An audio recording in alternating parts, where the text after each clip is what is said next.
হযরত ওয়ালা রাহমাতুল্লাহি আলাইহি হযরত মাওলানা শাহ হাকিম মুহাম্মদ আখতার রাহিমাহুল্লাহ তাআলা তিনি বলতেন, কোন মানুষ যদি আলহামদুলিল্লাহ বলে আল্লাহ তাআলা তাকে সঙ্গে সঙ্গে 3টা পুরস্কার দিয়ে দেন। প্রথম পুরস্কার হলো আল্লাহ তাআলা তার মিজানকে নেকি দিয়ে পরিপূর্ণ করে দেন। 2 নম্বর পুরস্কার হলো যে বিষয়ের উপরে সে আলহামদুলিল্লাহ বলেছে আল্লাহ তাআলা তার এই বিষয়টাকে, এই বস্তুটাকে বাড়িয়ে দেন। আর 3 নম্বর হলো আল্লাহ তাআলা যে যত বেশি আলহামদুলিল্লাহ বলবে আল্লাহ তাআলা তাকে তত বেশি প্রশংসিত করে দিবে।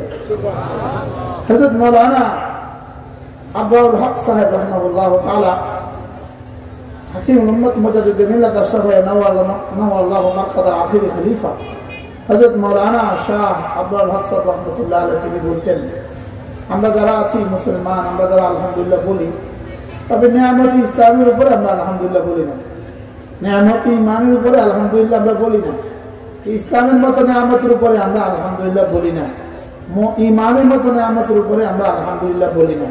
তবে আলহামদুলিল্লাহ আমরা ভাত খেয়ে আলহামদুলিল্লাহ বলতে ভুলি না। কি বলে?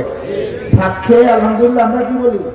আলহামদুলিল্লাহিল্লাযী আত'আমানা ওয়া সাখানা। এটা আমরা খুব বলি, আল্লাহ আপনি আমাকে ভাত খাওয়ালেন, এজন্য আপনার প্রশংসা।